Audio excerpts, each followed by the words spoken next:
இந்த மதத்திலே இருந்து கொண்டு நான் மற்றொரு மதத்தினுடைய தெய்வத்தை வணங்கலாமா அப்படின்னு கேட்டா, வணங்குபவர்களும் இருக்கத்தானே செய்கிறார்கள். அடியனுக்கு தெரிந்தே சொல்றேன், நிறைய இந்து சகோதரர்களை, நம்முடைய இந்துக்களை என்ன பண்ணுவாங்கன்னு சொல்லி பார்த்தோம்னா, அந்த வேளாங்கண்ணி மாதாவுக்கு வேண்டிக்கிட்டு மாலையை போட்டுப்பா. இங்க சென்னையிலிருந்தே மாலையை போட்டுண்டு பாத யாத்திரையாக செல்வார்கள் வேளாங்கண்ணிக்கு. நம்ம நிறைய பேரை பார்த்திருக்கோமே, அந்த மாதிரி எத்தனையோ பேரை பார்த்திருக்கோம். இது போக அடியேனுக்கு தெரிந்தே சொல்றேன், கிறிஸ்துவ சகோதரர்களே சரி, அவர்கள் சபரிமலைக்கு மாலை அணிந்து கொண்டு சபரிமலைக்கு இருமுறையை எடுத்து செல்பவர்களும் எனக்கு தெரிந்தே நிறைய பேர் இருக்கிறார்கள். அவர்கள் ஐயனையும் காண்கிறார்கள் அப்படிங்கிறதுக்காக சொல்றேன்.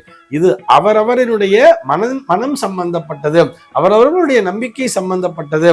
ஆனால் இதுல கான்ட்ரவர்சி பண்றதுக்கு ஒண்ணுமே கிடையாது. நீங்க தான் தெளிவா சொல்லிட்டீங்களே, மதம் மாறுகின்ற எண்ணம் எனக்கு அடியோடு இல்லை அப்படின்னு சொல்லிட்டேன். அதனால அந்த கடவுளையும் நான் வணங்க வேண்டும் என்று நினைக்கிறேன் என்று நீங்கள் எண்ணும் பொழுது தாராளமாக நீங்கள் வணங்கலாம். இதிலே எந்த விதமான சந்தேகமும் இல்லை. திரு MS விஸ்வநாதன் அவர்கள் இசையமைத்த பாடல்களை இன்றளவும் நாம் கேட்டுக்கொண்டிருக்கிறோம் தானே. அவர் தான் அந்த கிறிஸ்துவ மதத்திற்கும் பாடல்களை வடிவமைச்சிருப்பார், இஸ்லாமிய மதத்திற்கும் பாடல்களை வடிவமைச்சிருப்பார். ஆனால் அவருடைய மனம் அந்த இறைவனை மட்டுமே சிந்தித்தது. இறைவன் ஒன்றுதான் அப்படின்னு சிந்திச்சாங்க இல்லையா? இதைத்தான் நாம் மனதிலே நிலைநிறுத்த வேண்டும்.